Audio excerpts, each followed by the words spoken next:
आज हम करेंगे एक्स्ट्रा टेरिटोरियल ज्यूरिसडिक्शन। ये आईपीसी 1860 के सेक्शन 3 एंड सेक्शन 4 में लिखा गया है।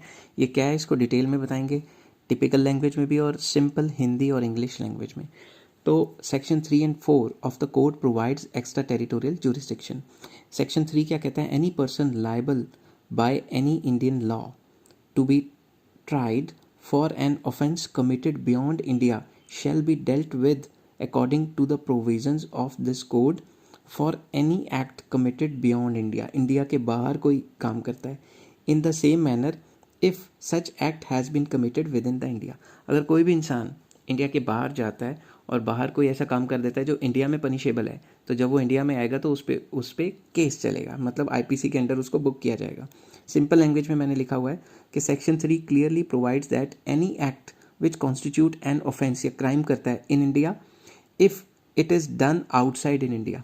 अगर इंडिया में करता तो वो क्राइम होता, मगर अगर कोई बाहर जाता है इंडियन और बाहर कोई ऐसा करके आता है कांड या कोई एक्टिविटी जो कि क्राइम है इंडिया में, तो उसके ऊपर इंडिया में केस चल सकता है। Example, if an Indian commits any offence outside India which is not crime in that country, उस कंट्री में वो शायद क्राइम ना हो but it is offence, India में ये एक ऑफेंस है according to Indian law, then he और she will be tried under this code. कि अगर कोई बाहर ऐसा काम करके आता है जो बाहर वो नहीं है मगर इंडिया में वो क्राइम है, बाहर वो क्राइम नहीं है। एग्जाम्पल प्रोस्टिट्यूशन, बाहर वो कई कंट्रीज़ में क्राइम नहीं है मगर इंडिया में क्राइम है, तो उसको इंडियन पिनल कोड के अकॉर्डिंगली बुक किया जा सकता है।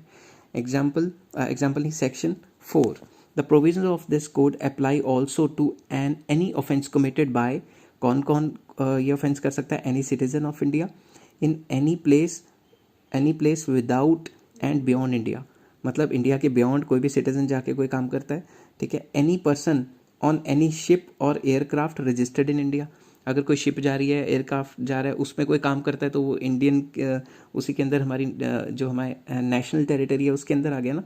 तो अगर हमारी कोई शिप या एयरक्राफ्ट में कोई ऐसा काम करता है तो उसके ऊपर भी इंडियन लॉ लगेगा।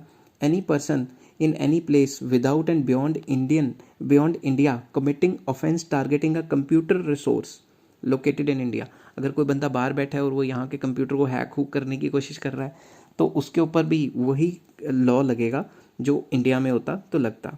Conclusion, both these sections deal with offences committed beyond the territorial limits of India. तो बेसिकली एक्स्ट्रा टेरिटोरियल ज्यूरिसडिक्शन ये कहता है कि अगर आप इंडिया के बाहर भी बैठे हो और अगर बाहर से भी कोई ऐसा काम कर रहे हो जो इंडिया में क्राइम माना जाता है तो आपके ऊपर इंडिया में केस चलाया जा सकता है। आई होप आपको ये समझ आ गया होगा। आप लाइक कीजिए, सब्सक्राइब कीजिए और शेयर कीजिए for more interesting topics. Take care, have a nice day.